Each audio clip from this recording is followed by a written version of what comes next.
and it seemed like he had endless energy. It's a vibe and a moment and a scene I'll never forget. You know, I think it's going to be extremely memorable. We've been gone a long time. We back now. So I want to start to the cast, starting with Michael. There is a scene where Sammy plays for the first time for everyone, and I think it's a journey through much of the history of Black music, from rock and roll, blues, hip hop, and Black African music. How did you feel when you filmed that scene, and what was the vibe like on set at this moment? I mean, for Stack, you know, just speaking, you know, for him, he's the only one in the movie who had heard him play.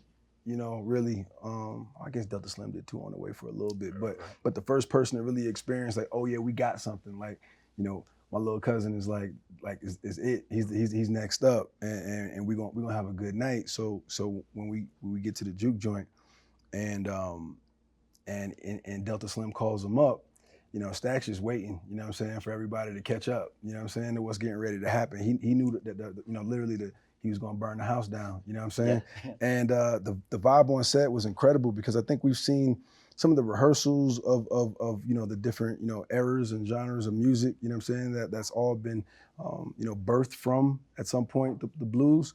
And it was incredible, just the ambition, you know what I'm saying, you know, Coog loves winners, you know, we love winners, so to be able to try to get that in one shot, and all the little fine details of choreography and being in the right place, and okay, cool, we're gonna do this, okay, we're gonna make room for the camera, and this, that, and Miles is just holding court up there, just like literally killing it time and time again, and it seemed like he had endless energy. It's a vibe and a moment and a scene I'll never forget, you know. I think it's gonna be extremely memorable. That scene was incredible for me. I think that's Sammy's real moment to really prove to people what he has.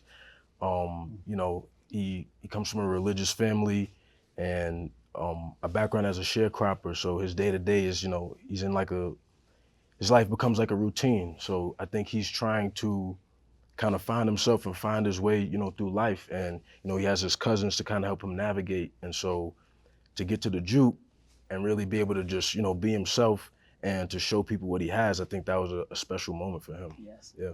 Yeah, I mean, it was one of those days on set that makes you fall in love with what you do. It was just like, I was in complete awe of everything that was happening around me, and so moved by it. And like, it didn't just end. The day didn't end. That like it stayed with you.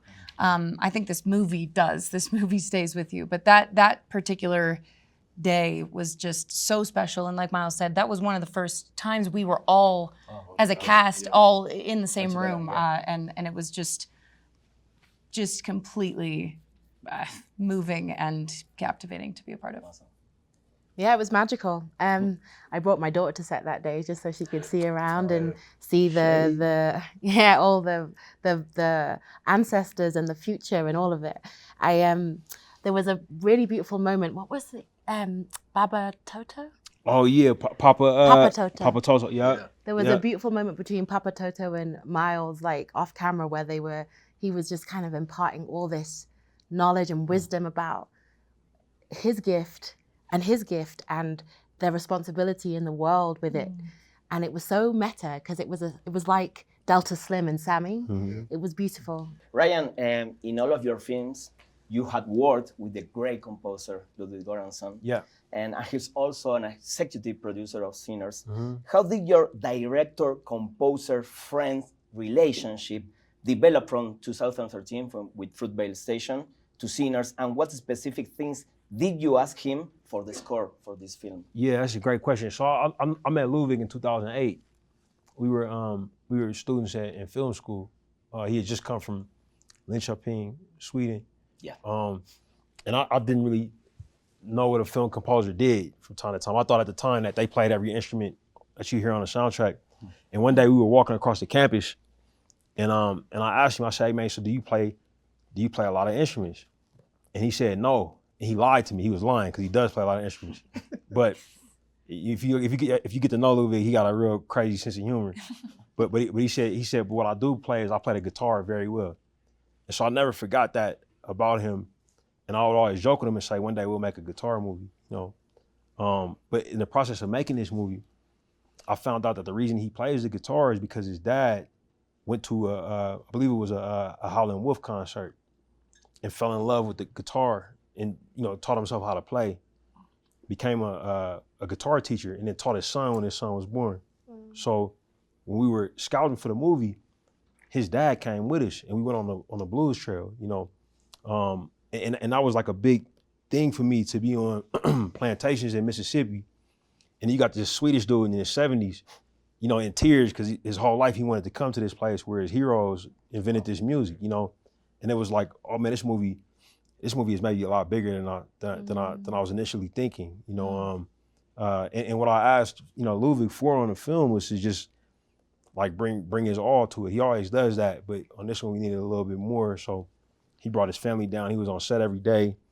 His incredible wife, Serena Joransson, who's He plays the violin. Yeah, incredible violinist, but she was an executive music producer on the film, worked tirelessly, basically like there every day. And he brought his whole office down. So, you know, we got a lot of musicians in the film, like, you know, like Miles, it was Lola, Kirk, and Peter J. Manish. And whenever they were playing, and let's say that instrument was out of tune, they could hand it off to one of Ludwig's guys who could tune it real quick, give it back. So it was fantastic having him there. Wow. My last question is for Michael and Hailee. How was to be on set with the legendary blues musician Buddy Guy? Oh. It was incredible, you know. I think to see how sharp he was, you know, to you know, for him, you know, he's been played in so many different shows on stage, you know what I'm saying, in front of audiences, you know what I mean? He, you know, made so many records, but, you know, coming into a film medium, you know what I'm saying, he you know, at first he was a little kind of like, what's going on a little bit, you know what I'm saying? But picked it up, you know what I'm saying, fairly quick, and, you know, having Ryan oversee him and make sure he felt good and comfortable, and you know, meeting a bit of his family as well, because, you know, he's a living legend, you know what I'm saying, at this point. But when he like Hailee said earlier, when he put that guitar in his hands, it was lights out. It was right back in his comfort zone, and we was really vibing out. Like we were in a trance of him. Whole crew. Exactly. Yeah, it was like everybody would hold their breath, like when he would start to play. Because, you know, we was witnessing something, we was hearing something special, you know what I'm saying? And, you know, obviously with this age and whatnot, you know what I'm saying? I think the appreciation of like the older generation, it was like that respect was there, and we want to soak up every minute of it. Thank you, guys. Thank you so much. Thank you so much. Appreciate it, Nice man. to meet you. Nice to meet you too, bro. Nice to meet Nice you. to meet you. Thank you so much. Thank you for your time. Thank you.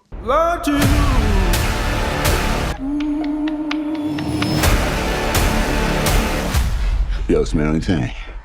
I think I shot myself.